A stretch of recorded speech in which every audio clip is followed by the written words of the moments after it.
Computer recording in progress. Okay, so welcome everyone once again. Hare Krishna. Here we are. Hare Krishna. And yeah, last week we missed the class because it was the appearance of Lord Nityananda. Everyone was blissfully engaged in that festival. So I thought what we could do before we begin the reading, let's just have a quick recap. I was reading through just before, and just to remind myself as well, but it's quite interesting. Is that okay? We'll just have a recap of just this chapter, not the whole book, just the 3 pages back, okay? So what's been established is that bhakti is obviously an internal potency of the Lord, and it's completely spiritual. So it cannot be generated by anything material. Nothing material can actually generate bhakti. And this word that comes up a lot in Sankalpa Kaumudi is bhakta sanjataya bhakta. So only the cause of bhakti can only ever be bhakti. Bhakti causes bhakti. That's why it's called the self-manifesting nature. Yeah. Someone's trying to get. Sorry, someone's trying to come in there. Mali Prabhu, they can't get in. Yeah, I've got a problem with. Raja, Kishori, Ladini. Okay, 1 second. I've got to move things thrown on my screen here. Yeah, this. Okay, 1 second. I've sent them again, but. Okay. Admit. Well, everyone's jumping in. Everyone's coming in. Now they're coming in. Yeah, right. Okay, done. Okay. Okay.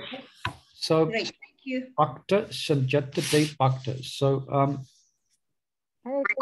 but this brings up a question, because Rupa Goswami, he gives his definition of sadhana bhakti is as follows. I think I put this down here. When transcendental devotional service by which love of Krishna is attained is executed by the senses. So this indicates something material. It is called sadhana bhakti, or the regular discharge of devotional service. Such devotion eternally exists in the heart of every living entity. Put the verse up on my wall here. Yeah. Need sandesha bhavanashi. Sure. So you understand the apparent contradiction? Yep. Only bhakti can give rise to bhakti, but here, and it cannot be aroused by anything material. But Rupa Goswami's definition, kritya satya pavid satya bhava sasanadipa nitya yuktasya bhavasya prakatim vritti satyata. Just is executed by the senses. Right, so our senses are material. So that's the question here. How can something material then, like the practice of sadhana, give rise to something spiritual like bhakti? And then a further question, which we'll get to when we start reading. Let's see what's jumping in it. How can the physical activities of sadhana then generate bhava? That's the question that's being addressed. And then, do you remember we gave the example, or example was given of someone washing the floor. Yeah. Mandir marginado. Yeah.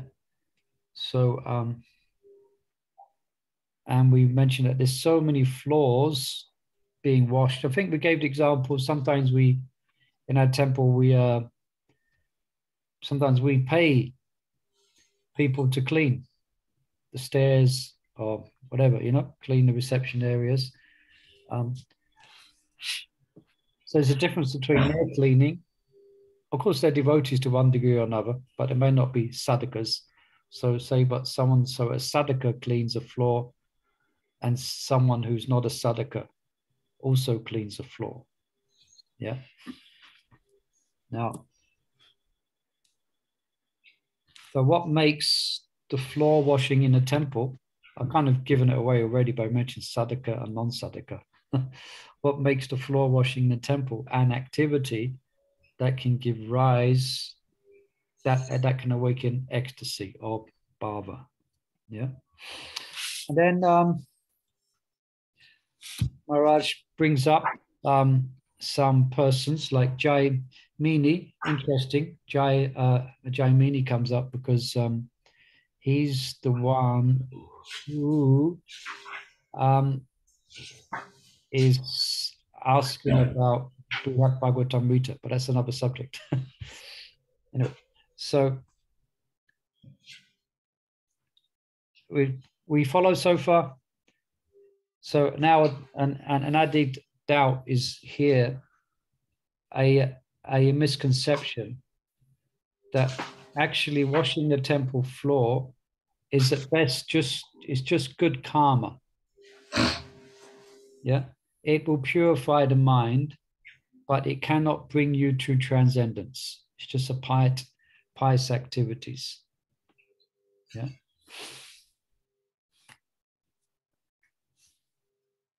Now then. So then it's bring up, so why would great souls then, why do great souls, transcendentalists, great souls, then engage in acts of devotion?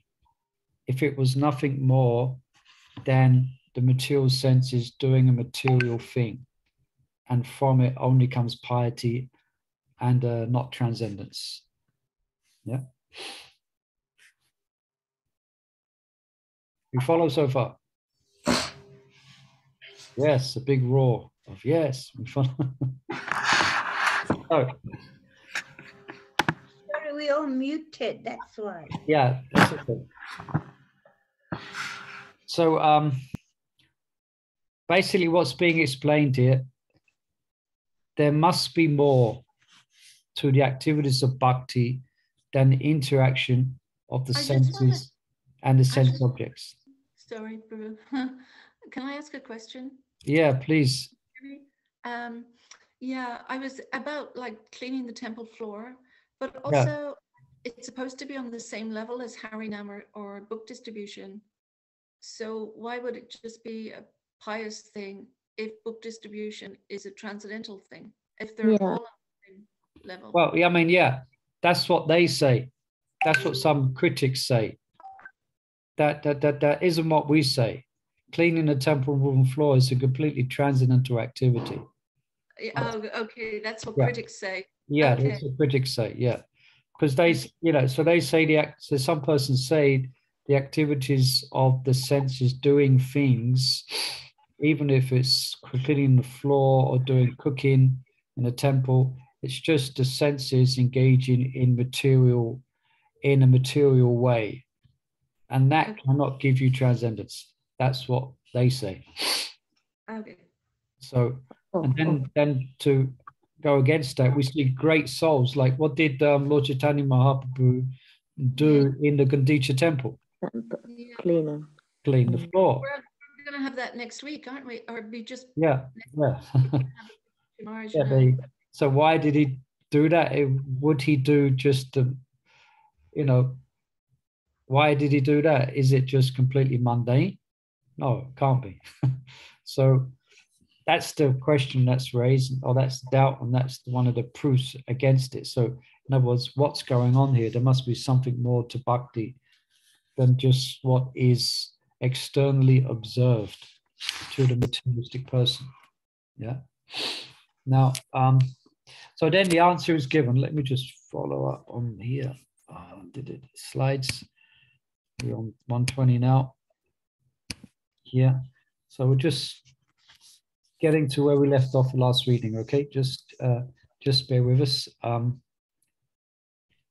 Now, then what's brought up is that a verse, Brahmande Brahmate Kona Bhagavan Jeev Guru Krishna Prasadi Bhakti Lada Beach. So this verse here, you see here, when a person receives the seed of devotional service, he should take care of it by becoming a gardener and sowing the seed in his heart. If he waters the seed gradually by the process of Shravan and Kirtan, the seed will begin to sprout. So the essential meaning or message here, someone's coming in, is that, I'll just read from here, the essential message of the Lord's teaching is that devotion from the heart of the spiritual master in the form of transcendental knowledge enters the heart of a devotee, and from that manifests faith. So that faith further activates internally existing bhakti. So that's what the definition of Rupa Goswami, such devotion eternally resides in the heart of the jiva. So when the jiva gets the seed of bhakti and develops transcendental knowledge, that spiritualizes his or her activities. Yeah. So it's that. So the senses may be cleaning the floor, but it's done with faith, and it's done from hearing and knowledge. One has received the seed. Yeah.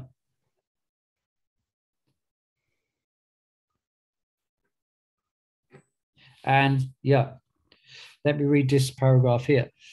When the process of chanting and hearing about Krishna waters that seed, bhakti proportionately spreads its influence throughout the devotee's body. And it's with tat bhava, in essence, we read that in a previous chapter, the process of spiritualization. So a devotee senses become spiritualized. They are not material.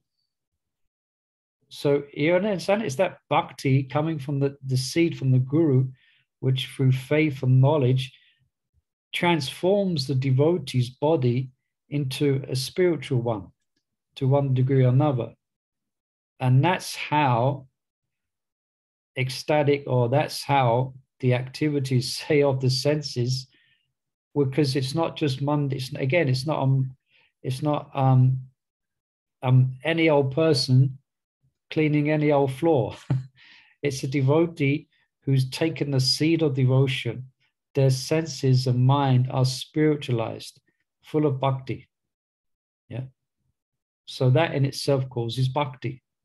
And that's what's meant by circular causality. And we're just like, I was just thinking as I was reading through this before, that's why depending on one's spiritualization, one's faith, knowledge, and spiritualization, one is going to get more out of devotional activities than someone else or another devotee who is less spiritualized. Yeah, has less faith. They will get something, but not as much as the person who is more spiritualized. Yeah, just like, for instance, when our respective spiritual masters say, when they visit a holy dham, what they're experiencing is probably different than what we may experience, because their faith is deeper and they're more spiritualized. Do you follow? Or when they're engaged in Svavara Kirtanam, in hearing and chanting, or they're hearing Bhagavatam class. Yeah? Just like everyone who's listening to Bhagavatam, they're all at different levels of tatbhava or spiritualization. So the persons who are most spiritualized, they're going to be getting the most out of it. Persons who are less spiritualized, definitely going to get something wonderful, something extraordinary than what they've been getting up to now. But they were getting less, you see? So because the senses are more spiritualized. Yeah. Okay. Let's see where my slide is. And then that brings us to where we left off on our last class. So then now that's addressed the point of how so-called as Rupa Goswami's definition of sadhana seems to indicate that it's something that is the senses engaged with. The senses are material. How does that give rise to bhakti?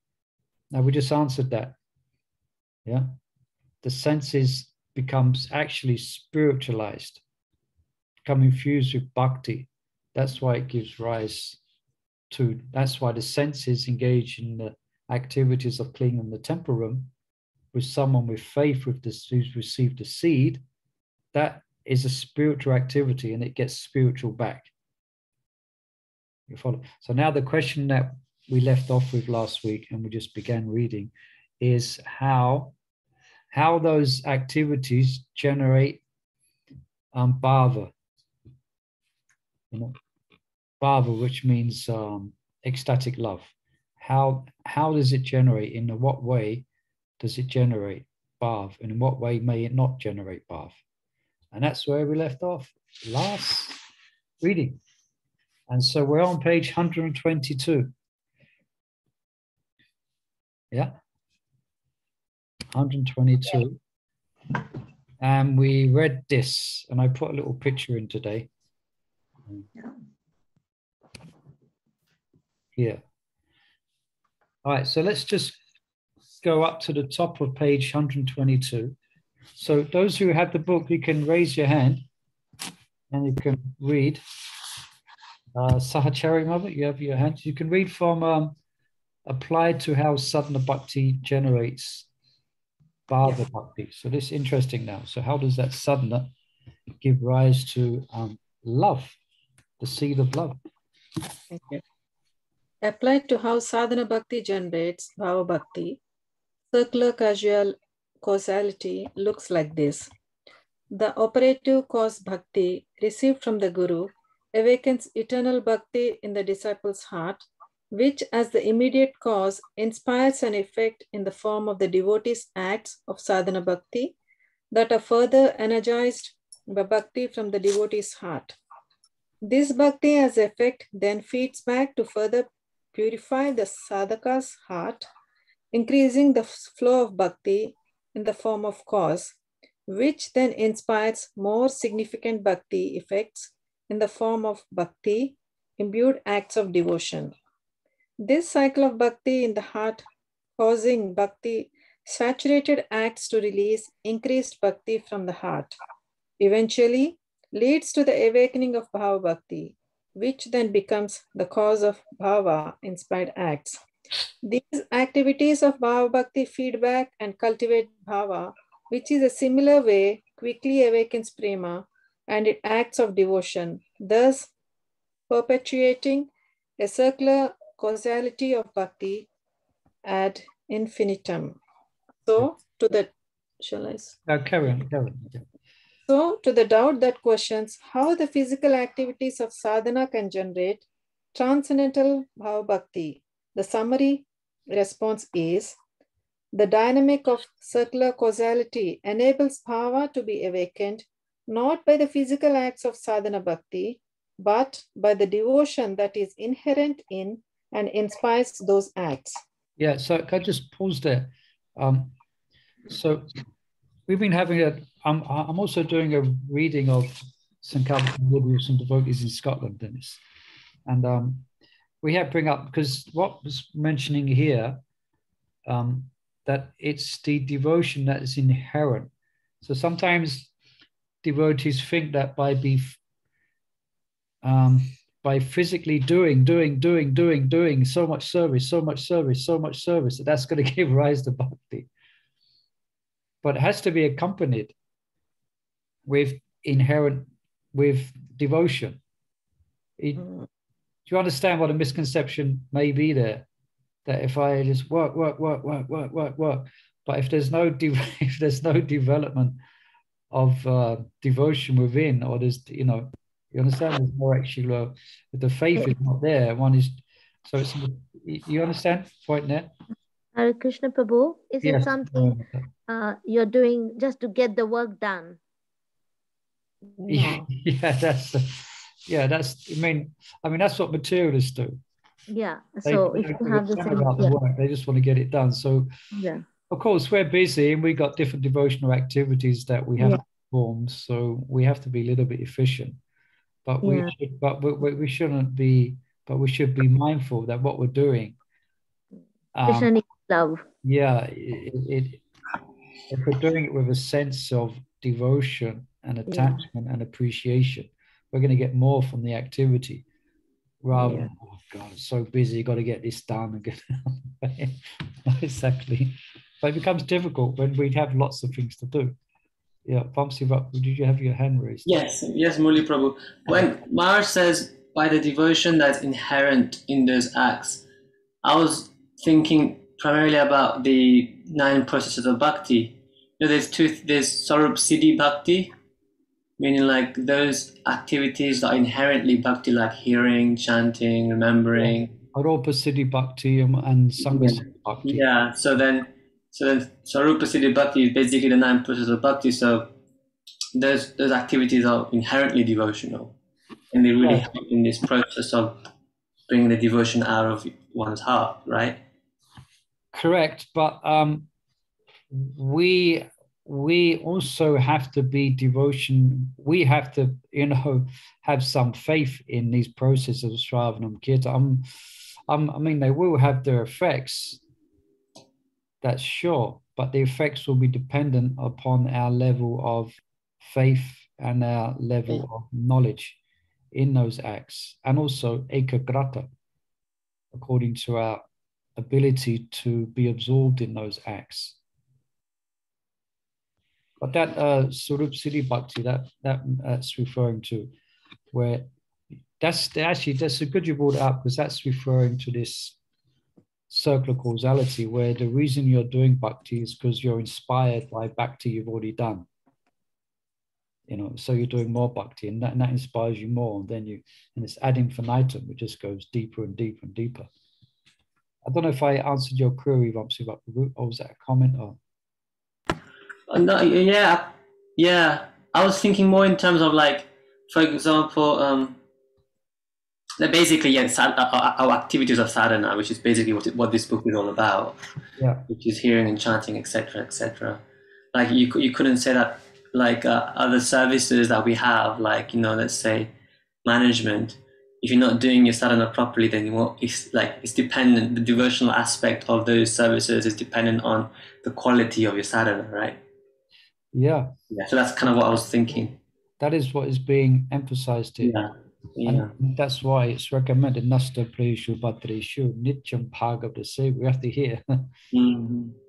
We have to hear about devotion on a regular basis, so we're doing it in the right mentality. In the right way. Then the effect of bhava will be there. Yeah. There's 2 hands raised. Is that for questions or that for reading?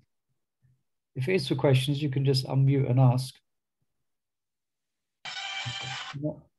Perhaps it was for reading. Yeah, mine is for reading.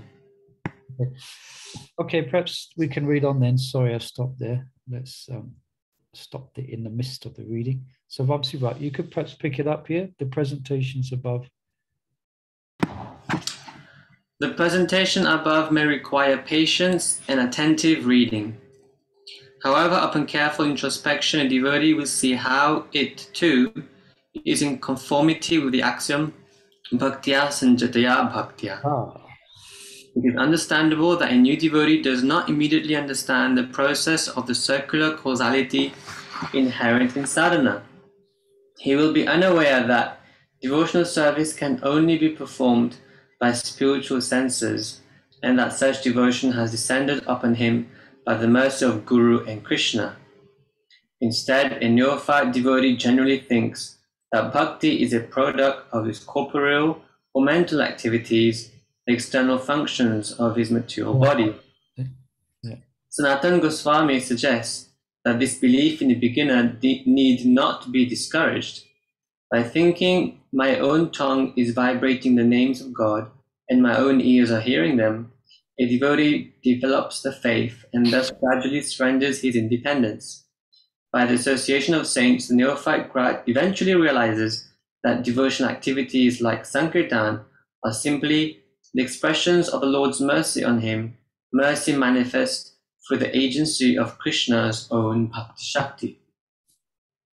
Thus, the devotion, saturated acts, and thoughts of a sadhaka gradually purify the heart, remove obstacles to pure devotion, and allow the purely transcendental nature of ecstatic devotion to manifest its full power. In our arguments above, we have highlighted the way a sadhaka's devotion transforms his acts to sadhana and how that sadhana awakens bhava. There are, however, other sources of bhakti in addition to the practitioners that contribute to these processes. The spiritual master and the Supreme Lord continue to shower the sincere devotee with their bhakti-sakti. How the Lord, for example, is further involved in this process, manifesting his mercy in response to the effort of the sadhaka, is one of the first truths spoken of in Srimad Bhagavatam. Srinvatam Swakata Krishna Punya Shravana Kirtana Pridyantasto hi Bhadrani Vidunoti Suritsatam. Shri Krishna, the personality of Godhead, who is the Paramatma, super soul in everyone's heart, and the benefactor of the truthful devotee, cleanses desire for material enjoyment from the heart of the devotee who has developed the urge to hear his messages, which are in themselves virtuous when properly heard and chanted. Yeah, you can carry on reading. Something just dawned on me. And speaking to devotees again in Scotland, we're speaking, I mean, I experienced that at some point, I was engaged in so much, physical activity, distributing books, all day, year after year, but at some point, for most devotees, it gets to a point where you feel you need to go deeper. You need to not just there's more than just physical activities. Experience that where at some point you realize, I've got to understand what I'm doing. I've got to really start reading the books. And it happens to devotees once they've been around 5, 6 years, perhaps longer. So for some, at some point, they're really inquisitive to really know the philosophy, to really go deep into the philosophy. And that's Krishna's grace, that's Krishna's grace inspiring us to do that. Sorry, I just said that I thought I'd just interject with that, just reflecting on my own situation, where at some point being just physically engaged wasn't enough. I had to have the corresponding, I had to read more and study more, Anyway, Hare Krishna. Yes, I was thinking the same thing lately. I've been, how much I was running around doing. And so what will happen when I can't do service? Yeah, that's good. What's going to happen when you were saying what you're going to do when you can't do these things. But things have to get to a point when service is there, but you also need to understand the philosophy and put it into practice. And it's much better. It gives you a different perspective to things, Yeah, and we may gain that knowledge from discussions like this. We may gain that knowledge from pure association with the holy name, or we may gain that knowledge by listening regularly to classes. But however we get it, we need to get it, because that defines the difference between Kanishta, Madhyam, and Uddam. It's the level of knowledge one has. Anyway, we're going in a different direction. Quick, let's stay back on track. Ramsiva, you can continue reading if you want here. In this way, although devotional service can be performed only with spiritual senses, a conditioned soul becomes qualified for bhakti by the mercy of Krishna and his servants. And by that same mercy, a practitioner eventually becomes sufficiently purified to begin transcendental hearing and chanting of the names and pastimes of the Lord.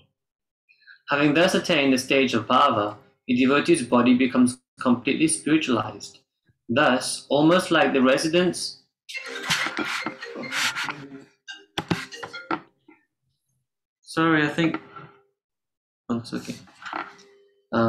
that's almost like the residents of Vaikuntha. His limbs and senses are of the same spiritual quality as pure devotion. We say that the body of a pure devotee in the material world is almost like that of devotees in Vaikuntha, because in the material world, Material bodies are spiritualized, whereas in Vaikuntha, bodies are purely spiritual. At the stage of ecstatic devotion, the circular causality of bhaktya sanjataya bhaktya is highly accelerated, and spiritual advancement is very rapid. And after attaining the transcendental abode of the Lord, a devotee fully realizes the wonderful nature and variegatedness of devotional service. Situated in his eternal constitutional position, the devotee enters into an endless cycle of spiritual growth in which devotional acts cause the further development of bhakti, giving ever-increasing pleasure to both Krishna and his servant. Those who have responded to the challenges of how corporeal acts of sadhana can be called devotion and how they can awaken bhava. While the answers above are conclusive, our arguments can be clarified further by viewing them from a different perspective. The following chapter is dedicated to further substantiating Rupa Goswami's definition of sadhana bhakti. Okay, thank you. Okay, that was a nice summary at the end. Any questions about this? Reflections? We have some grasp of where we were and where we're going now. Nitai Mata, she keeps, I've admitted her in about 5 times. Something's happening on her computer. All right, let's go on. Let's hear about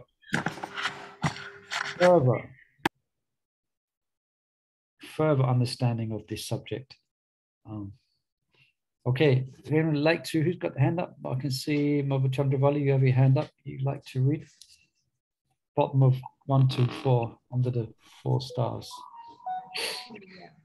If anyone has a question, best to unmute and ask, because difficult to distinguish if you hand up for reading or for questions. So if it is a question, don't mind, you can just unmute and ask. You know? Okay. Okay. In the following section, we shall review the stages of sadhana bhakti and examine how and to what degree bhava, aesthetic devotion, is invoked at each stage.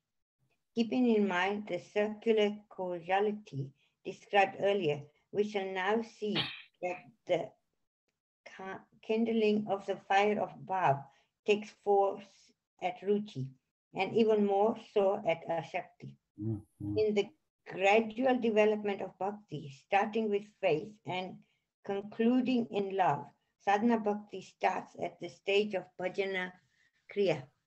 Only after the seed of devotion is planted within the heart and the company of pure devotees reinforces faith in the truth of bhakti, can a person earnestly embark upon the path of practice.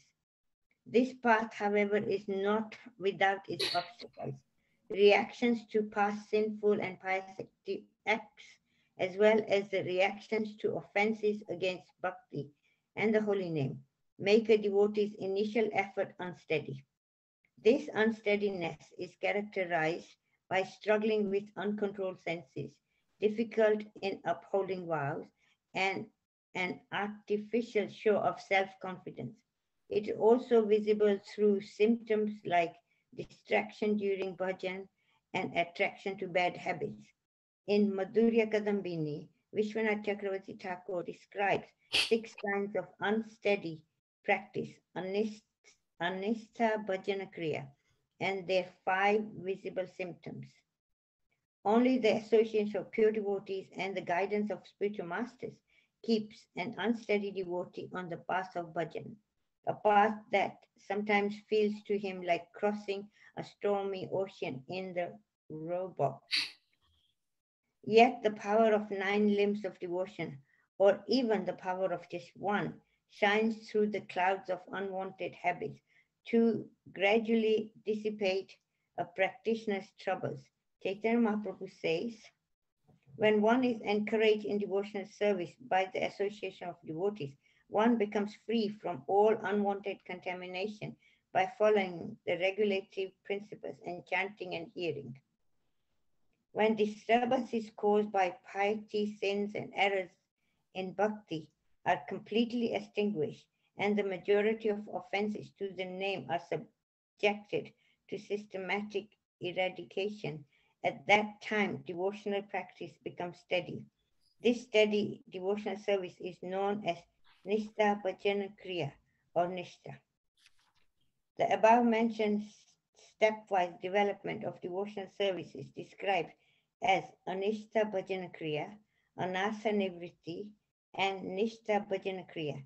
Vishwanath Chakravarti Thakur cites Srimad Bhagavatam in support of this sequence. Yeah, I can just read that translation.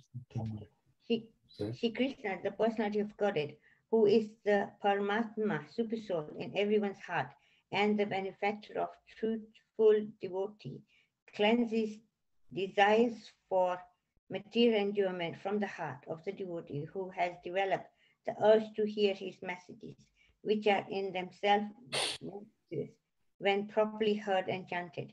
By regular attendance in classes on Bhagavatam and by rendering this of service to the pure devotee, all that is troublesome to the heart is almost completely destroyed, and loving service unto the personality of Godhead, who is praised with transcendental songs, is established as an irrevocable fact. Okay, perhaps we'll just pause there.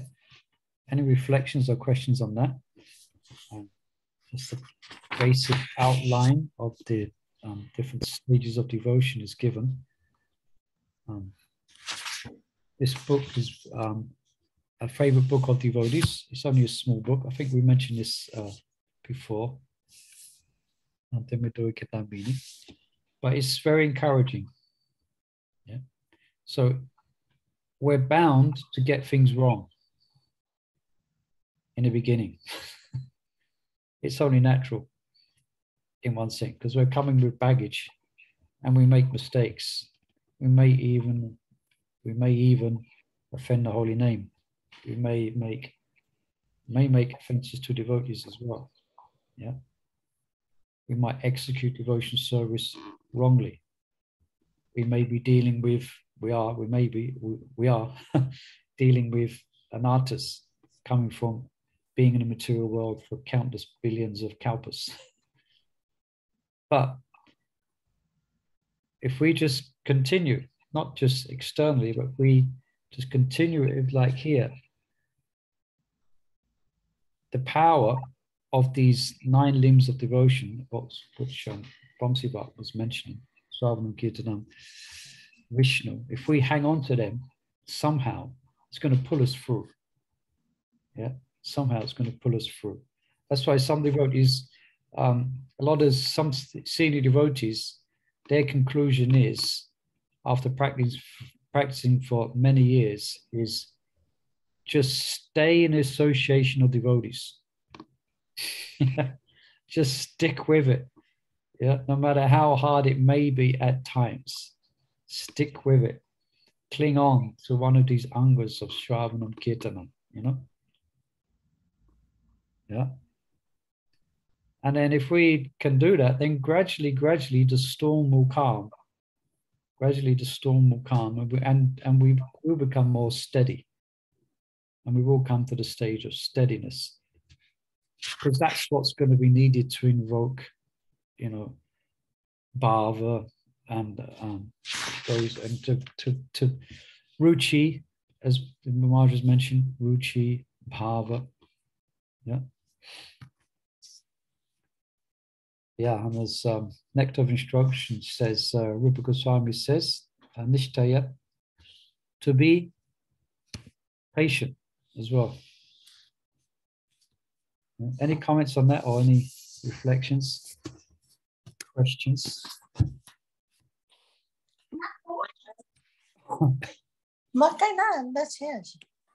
Right. So, okay, we can read on then. Where do we stop? After the translation of Nasta Prayashu. Okay, that's okay. Okay, who would like to read? Who hasn't read? You can read. No, I will jump in and read. Let's quick. 1, 2, 3. Okay.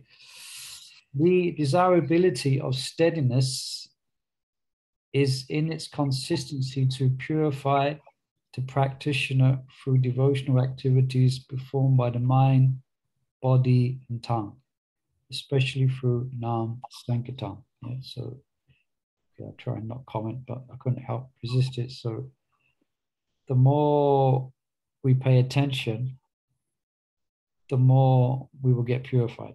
Simple point. Yeah. And it will, the quicker we can get purified, especially through Nam Sankirtan. Meanwhile, the liability of residue offenses to the holy name results in the devotee's concentrated efforts focused more on removing obstacles than tasting the ecstasy of the holy name.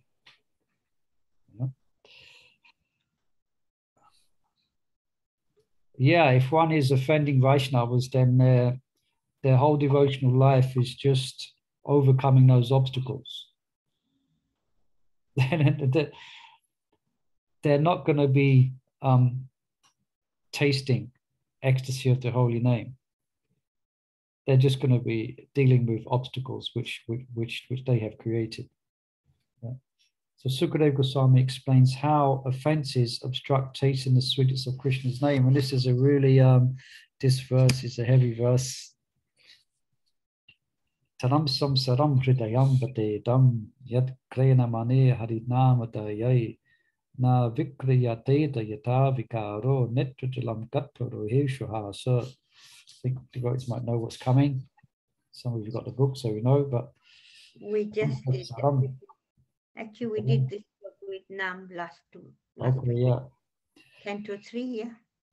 Yeah, is it? Yeah, yeah. I haven't got the quote here. Certainly that heart is still framed, which in spite of one's chanting the holy name of the Lord with concentration does not change when ecstasy takes place. Tears fill the eyes and the hairs stand on end. Unquote. Although a steady devotee only occasionally experiences attachment and ecstasy, in time his resolute efforts are rewarded by the appearance of taste, ruci. Lord Chaitanya says, Nishta Haiti Shavanatya Ruci Upajaya.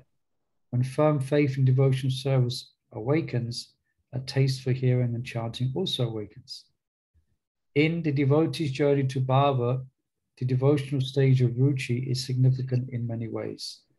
With this attainment, inner purification frees a devotee from all unwanted things other than obstacles arising from offenses.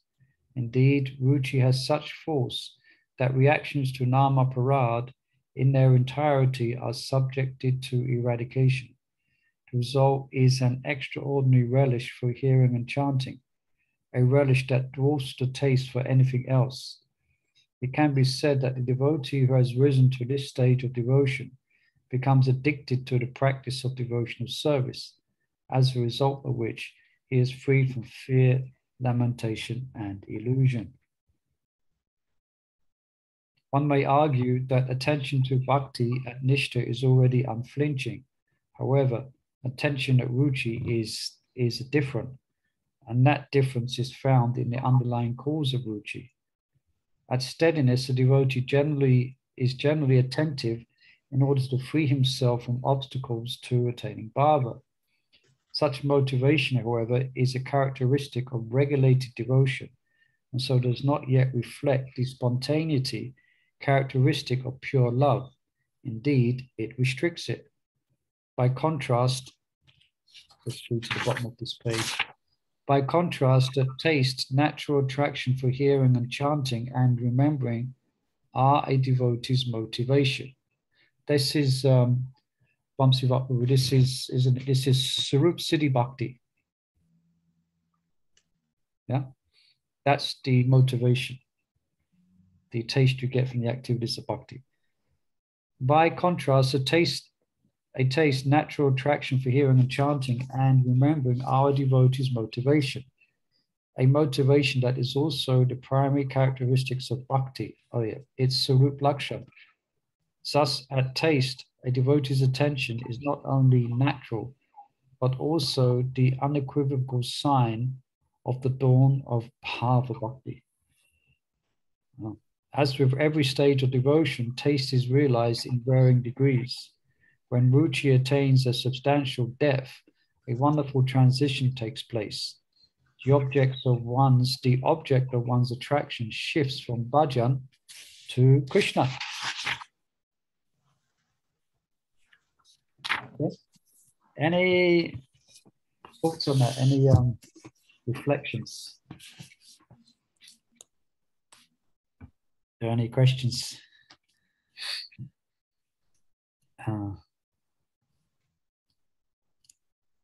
Sure, I could read it again and again.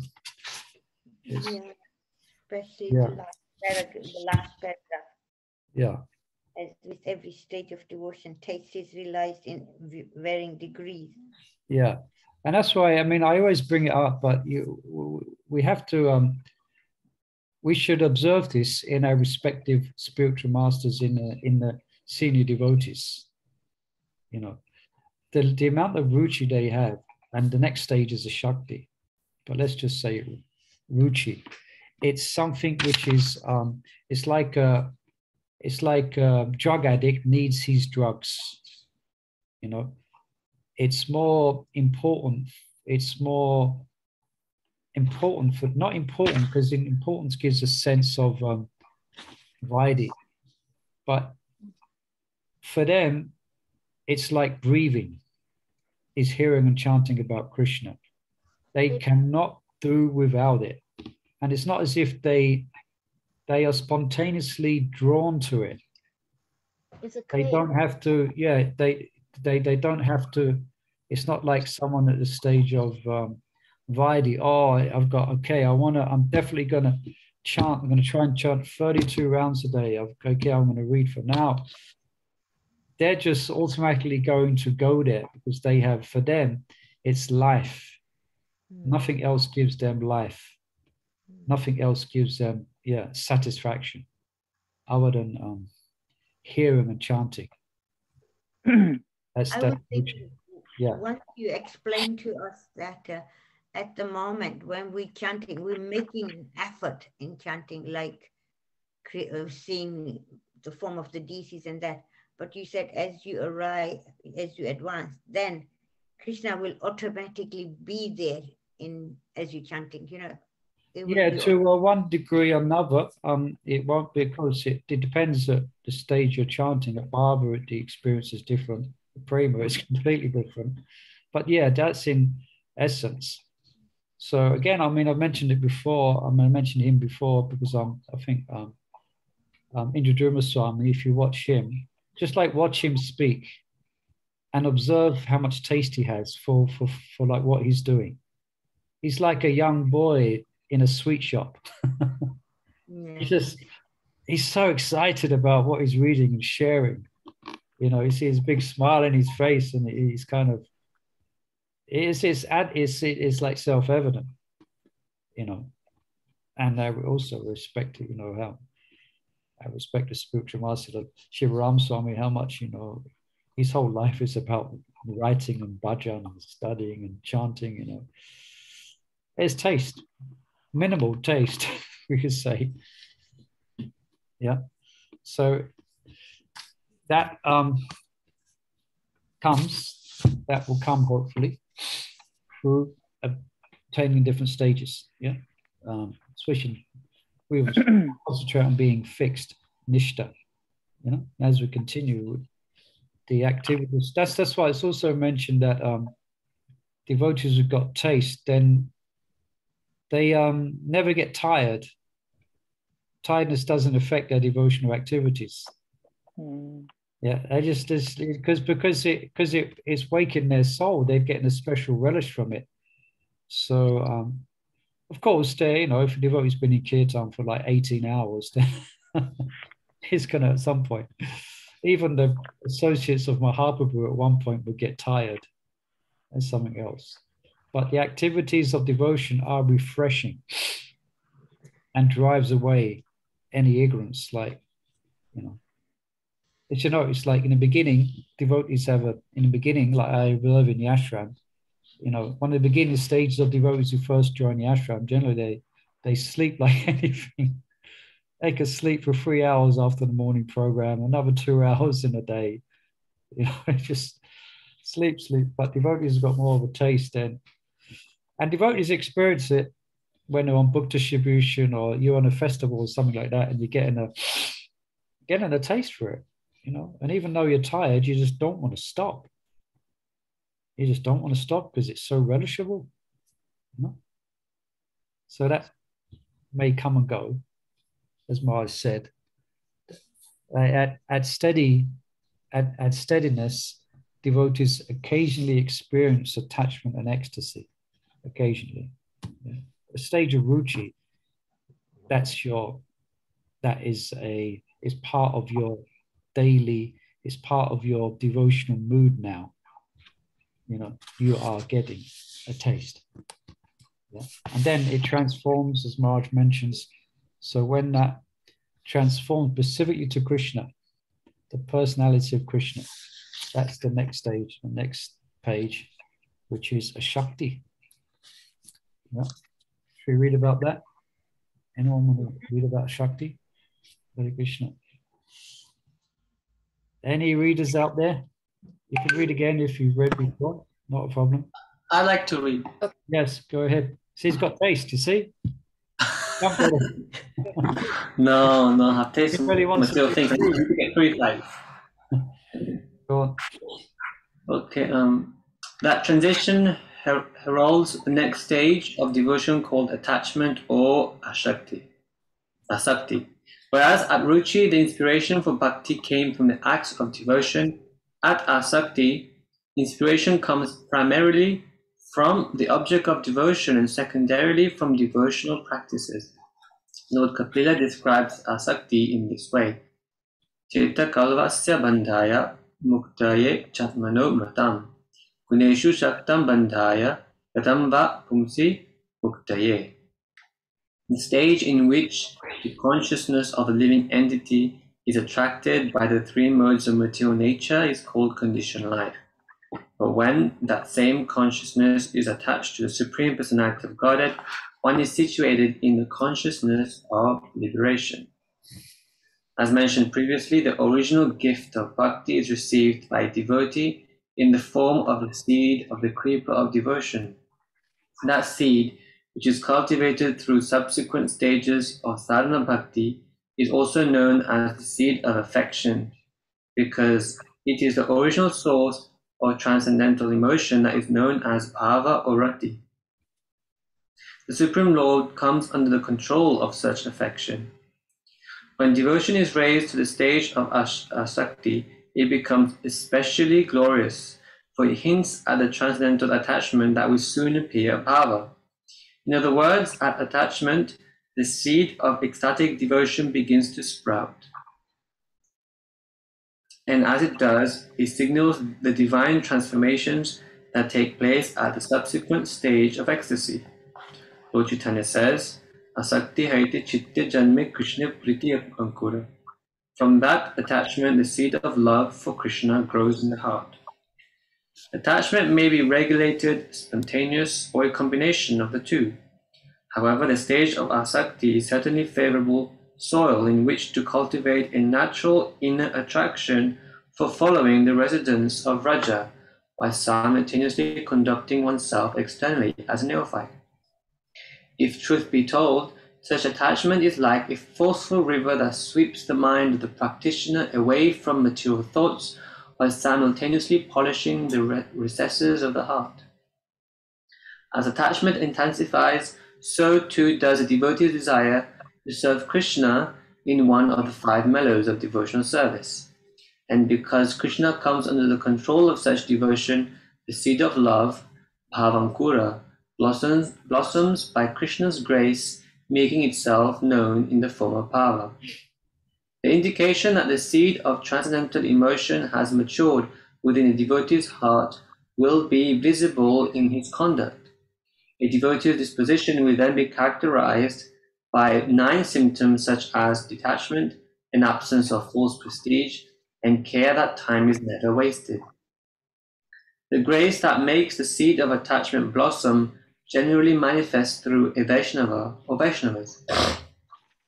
The traditional understanding of the followers of Srimad Bhagavatam is this: just as one receives the seed of the creeper of devotion from a devotee, similarly, one advances through every stage of Krishna consciousness by the grace of devotees.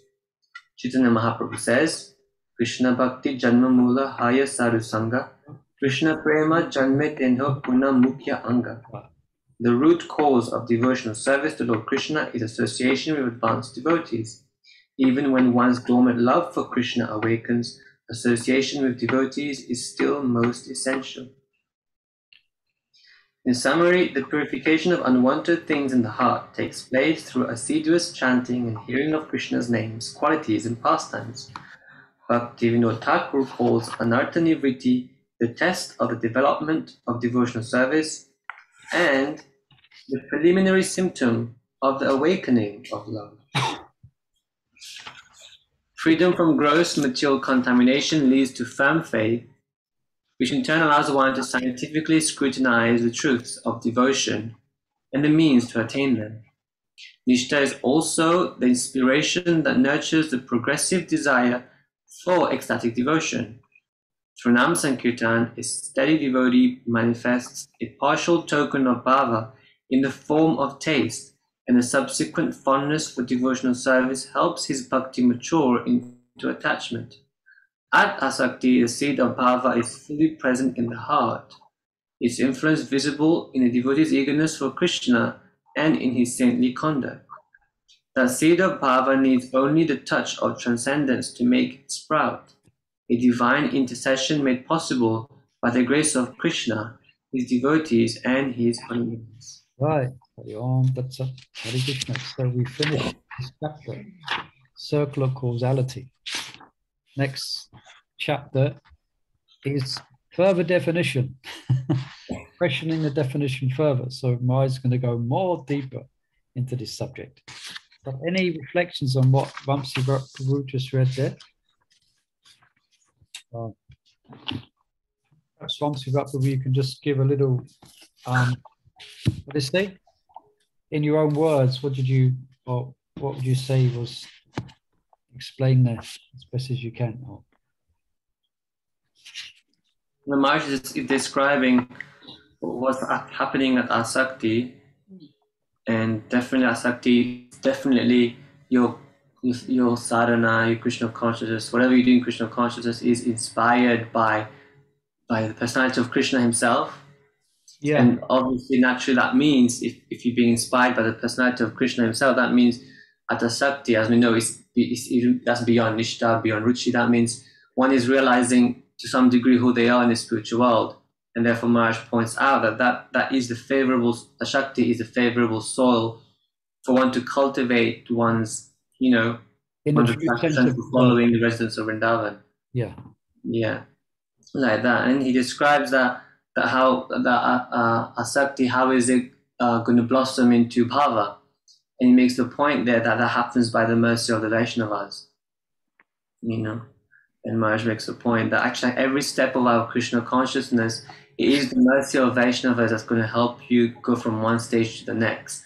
And he quotes Mahaprabhu where he says, even when you already get Krishna Prema, Sadhu Sangha is still incredibly essential. It's important. You can't escape it like that. Yeah. Yeah. Very nice. Yeah, I really like this sentence here. Where is it? If truth be told, such attachment, that's a Shakti, is like a forceful river that sweeps the mind of the practitioner away from material thoughts, while simultaneously polishing the recesses of the heart. Yeah. So that would be good. Forceful river that sweeps away a mind from practitioner, from material thoughts. Yes. And he also gives a nice when that Ashakti turns into bhava, he describes how like it's visible in the person's conduct that they've achieved bhava. He describes basically those 9 symptoms that are listed in Nectar of Devotion. Yeah, he mentions a few there. Yeah. And those 9 symptoms: one doesn't waste time, one exhibits intense humility, one has a taste for chanting, one has a taste for living in the holy Dham, one is detached. Which other symptoms there? There's 9. Rupa Goswami brings them up in the means that how to recognize if someone is actually advanced. Because they will exhibit these symptoms all the time. Yeah, because some persons try to impersonate that they are advanced by so-called ecstatic asta-sattva bhava, but the symptoms of bhava manifest 24 hours a day. Yeah, for instance, they don't waste time. Yeah, okay. So 7 o'clock. Thank you everyone for joining us. Next week we begin with chapter 8 then, questioning the definition further. And let's see what a world of wonder where that takes us. You know? And after that, it's going forward. Then at chapter 9, we describe the appearance of bhava. Okay. So thank you everyone for joining us. Tomorrow, remind me, I always forget, we have we have first session. Shuddha Bhakti Chintamani. Shuddha Bhakti Chintamani, excuse me. Yeah, Shuddha Bhakti Chintamani. So please, devotees, you're welcome to join us for that. And thank you for being with us. We have 15 devotees with us this evening. Thank you for joining us. I hope this is some inspiration to everyone. And thank you, Murli Prabhu. Thank you, and I will speak. His Grace Murli Prabhu ki jai. Thank you. Hare Krishna, everyone. Hi.